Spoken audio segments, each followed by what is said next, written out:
নমস্কার, আমি শ্রেয়া আর আপনারা এই মুহূর্তে দেখছেন বাস্তব নিউজ। দেখুন সে এক্সক্লুসিভ খবর শুধুমাত্র বাস্তব নিউজের পর্দায়। গোপন ছবি তুলে ব্ল্যাকমেল, গৃহবধূকে একাধিকবার ধর্ষণের অভিযোগ প্রতিবেশী যুবকের বিরুদ্ধে। ঘরে জানলা দিয়ে গৃহবধূর গোপন ছবি তুলে ব্ল্যাকমেল, এরপর ভয় দেখিয়ে একাধিকবার ধর্ষণ করার অভিযোগ প্রতিবেশী যুবকের বিরুদ্ধে। ঘটনায় আতঙ্কে গোটা পরিবার। ঘটনাটি ঘটেছে দক্ষিণ 24 পরগনা জেলার ভাঙড় 1 নম্বর ব্লকে গনিরাইট এলাকায়। অভিযোগ, রাতে ঘরে শুয়ে থাকা গোপন ছবি তুলে ফোনে ব্ল্যাকমেল, এরপর সেই ছবি ভাইরাল করে দেওয়ার হুমকি দিয়ে একাধিকবার ধর্ষণ করার অভিযোগ উঠল প্রতিবেশী এক যুবকের বিরুদ্ধে। এই ঘটনায় ওই গৃহবধূর স্বামী প্রতিবাদ করতে গেলে তাকে গলায় ছুরি ধরে খুন করার হুমকি দেয় ওই যুবক। এই কথা কাউকে বললে তাদেরকে খুন করে ফেলবে, এমনটাই অভিযোগ করলেন ওই গৃহবধূ তার পরিবার। এবং তিনি জানান, অভিযুক্ত ওই যুবক স্থানীয় তৃণমূল নেতার ভাই বা তৃণমূল কর্মী বলে পরিচিত। এই বিষয়ে থানায় অভিযোগ দায়ের করেন ওই গৃহবধূ। একজনকে গ্রেপ্তার করে তদন্ত শুরু করেছে পুলিশ। আর আপনারা সেই ছবি সরাসরি দেখছেন শুধুমাত্র বাস্তব নিউজের পর্দায়।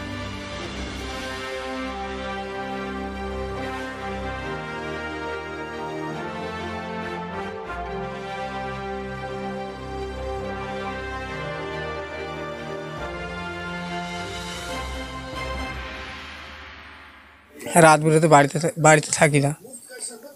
এখন আমার স্ত্রীর এখন জানলা তো খারাপ, জানলা দিয়ে ভিডিও করানোর পরে ব্ল্যাকমেল করে। আমার স্ত্রী ভিডিও করেছিল, ওটা যে কোনো একটা ভিডিও করেছিল। এখন কোন মানুষ কোন রাত্রে কীরকমভাবে ঘুমোয় সে নিজের অশ্লীল ভিডিও হ্যাঁ করানোর পরে ওকে দীর্ঘদিন ধরে ব্ল্যাকমেল করে। আমি তো জানি না, আমি রাত বেরোতে বাড়ি থাকি না, কেন গাড়ির লাইনের ছেলে আমরা, গরিব মানুষ না খালি খাওয়া হয় না। একদিন আমি বাড়িতে এসেছি, পাড়ার কিছু ছেলে আমাকে এইসব বলছে যে এই ভিডিও তোর স্ত্রীর সাথে হয়েছে, ও আমাকে দেখিয়েছে। আমি বলছি কে? এ আমির মোল্লার নাম করলো। তা আমি বলছি বাড়ির কথা না শুনে বাড়িতে গিয়ে একবার শোনা দরকার। তারপরে স্ত্রীকে এসে জিজ্ঞাসা করি, ও বলছে হ্যাঁ এই হয়েছে। তারপরে প্রায় পাড়ার লোক সব জেনে গেছে। থানায় অভিযোগ দায়ের করেছেন? দায়ের তো করেছি।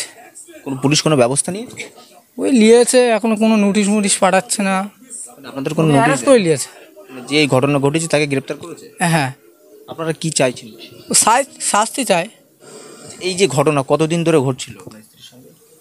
এই তো আমি ঠিক বলতে পারবো না, স্ত্রী জানে, কিন্তু আমি যতটা শুনেছি 20-20 দিন এরকম। আপনার স্ত্রীর সঙ্গে কি শারীরিক সম্পর্ক করেছে? এখন স্ত্রী জানে। আপনার সঙ্গে আমাকে তো খুলে বলতে পারছে না, ভয় পাচ্ছে। ও তো বলছে যে আমার সাথে এরকম 3-4 বার এরকম জোর জবরদস্তি এইসব করেছে বলেছে। পুলিশ কি বলছে? পুলিশ কি বলছে মানে, পুলিশ সেদিনকার ভাঙড় থানায় গিয়ে এফআইআর করেছি। হ্যাঁ, সব জানানো আছে। ওরা বলছে যে এই কেসে আমরা করতে পারবো না, এ খুব কোনো ব্যবস্থা নিতে পারবো। হ্যাঁ, বলে যদি অন্য মারপিট ঝগড়া হলে আমরা থামতুম করে দিতাম, কিন্তু এই কেসে আমরা যেতে পারবো না, ডাইরেক্টলি বলেছে। তারপর পাড়ার কিছু ভাইয়েরা বলেছে, বলে তোর পাশে আমরা আছি, কোনো ভয় করিস না, তুই চ ডাইরেক্ট থানায়। তারপরে সেইদিনকার রাত্রে আসছিলাম না, শুনে ওরা তো জানতে পেরেছে যে এই হয়েছে, মানে সারা পাড়া করে দিচ্ছে। ওর দাদা আমির মোল্লা, তারপর বাপ। আর কোনো রাজনৈতিক দল করে? ওরা করে তো টিএমসি, তৃণমূল দল সবাই। যার জন্যই কি তৃণমূলের নেতৃত্ব কোনো ব্যবস্থা নিচ্ছিল না? এরকম কোনো হতে পারে? এরকম হতে পারে। আপনারা কি চাইছেন, মূলত কি সাজা চাইছেন? ওর যেন এমন শাস্তি দেখ যেন পরবর্তীকালে এরকম কাজ না করে। যেন আমার সাথে আমি ঘুমাচ্ছিলাম, আমার শরীরটা খারাপ ছিল বলে, আমার জানলা দরজা খারাপ ছিল, জানলা দরজাতে আমাকে ভিডিও করে নিয়ে গিয়ে আমাকে ব্ল্যাকমেল করার হুমকি দিয়েছিল, ভয় দেখাতো, খারাপ ধরনের কাজ করার জন্য। আমি বাধ্য হয়ে সেই কাজটা করতে বাধ্য হয়েছি। আমার স্বামীকে মার্ডারের হুমকি দিয়েছিল, স্বামীর গলায় ছুরি ধরেছিল।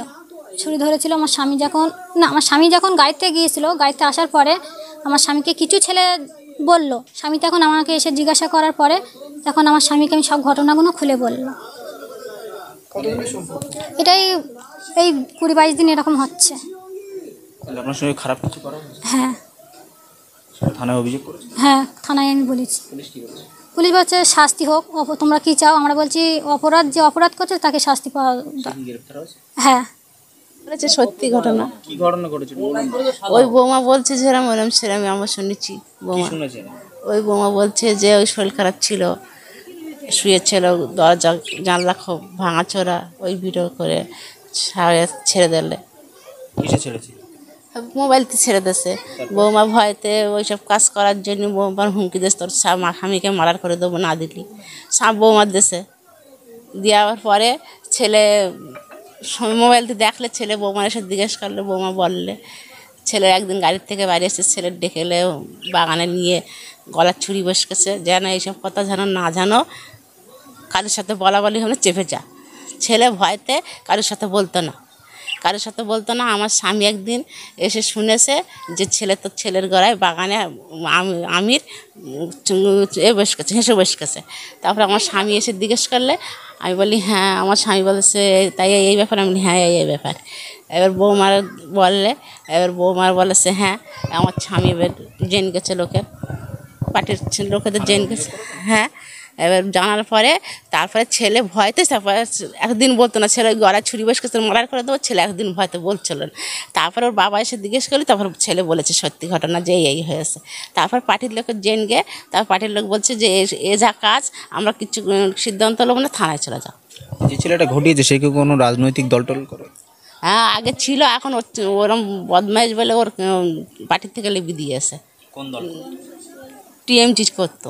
কোনো পদে ছিল, দায়িত্বে ছিল কোনো? হ্যাঁ ছিল, গ্রামের দায়িত্ব ছিল, অত এ করতো বলে ওরা লিপি দিয়েছে। কোনো রাজনৈতিক প্রভাব খাটানো হয়েছে বলে মনে করছেন? আমি এটা জানি না।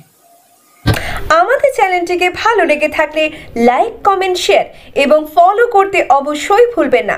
ধন্যবাদ।